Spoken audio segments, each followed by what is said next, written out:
Going to show you guys a little tutorial on how to replace your serpentine belt.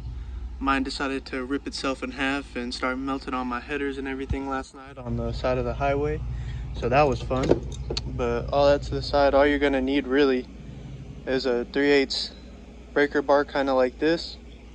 You can do it with just a regular one, but it's not going to be any fun. You're going to have a hard time to get down to the tensioner pulley right here. It's all the way down here, so you only have that much wrench to work with. So you're probably gonna need, I don't know, just for example, something like this that you can slide over it and make it a little bit longer so you can get some leverage up here to pull that tensioner, because it is pretty tight. I mean, even with the breaker bar, it still takes a little bit of force. But anyway, let's get back. The first thing you do, if your belt is still on there, you get this, and it's not the easiest thing in the world to get into that hole, but there's a little 3/8 little square down there. I'm pretty sure it's the same thing on Fords too, or most Fords nowadays. But after you wiggle it in there like that, you want to push it to the right towards the cool air intake or air box, whatever you got. And if you can see how it moves like that, it'll loosen up the belt. And once you loosen it up, you can take the old one off with your other hand. But I'm not going to do all that right now because I did that last night on the side of the highway. That was fun. But yeah, once you get that off, take the old belt off, and then you want to get your new one. And I'll put a picture of the diagram I used that has the best way to do it, like steps. This is the first one. It'll say 1, 2, 3, and so on where to put it first, because there is a right and a wrong way to do it. Learned that last night on the side of the road too. But yeah, I'll drop that picture.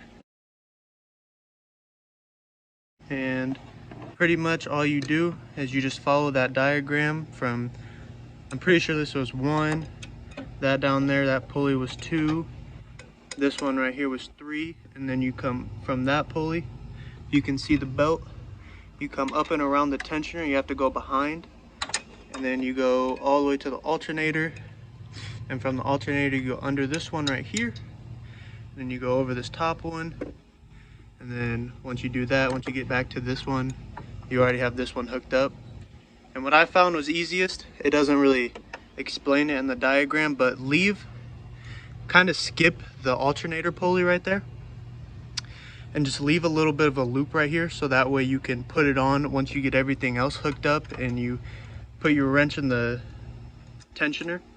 And then once you get wrench in the tensioner and everything's hooked up but the alternator, you do the tensioner, loosen it up, and then with that little loop you left right here for the alternator, put it on the alternator. And then once you get it around the alternator, you can let the tensioner go and it'll tighten everything up. And then just make sure that these little grooves in your belt, ooh, that's hot, don't do it when it's hot. But these little grooves right here in your belt are lined up with the grooves in all of the pulleys. And then like on this flat pulley right here, there's one flat pulley right there, and the other flat pulley is on the tensioner. And once you get that all hooked up, the only thing you can do on the flat ones is line them up as best as you can. They should line up pretty good if all of your pulleys with the notches in them are lined up. But yeah, after you have all that all done, just I triple checked to make sure I had it in the right orientation, because if you don't have it in the right orientation, you can seriously mess up your car. And so yeah, after you triple check the orientation and make sure everything's good, you should be ready to fire it back up. But make your life easier, get yourself a 3/8 breaker bar. One of these will get the job done, but you're going to need something to put around the end to get a little bit more leverage. And yeah, that's how you change your serpentine belt. I hope this helped you out.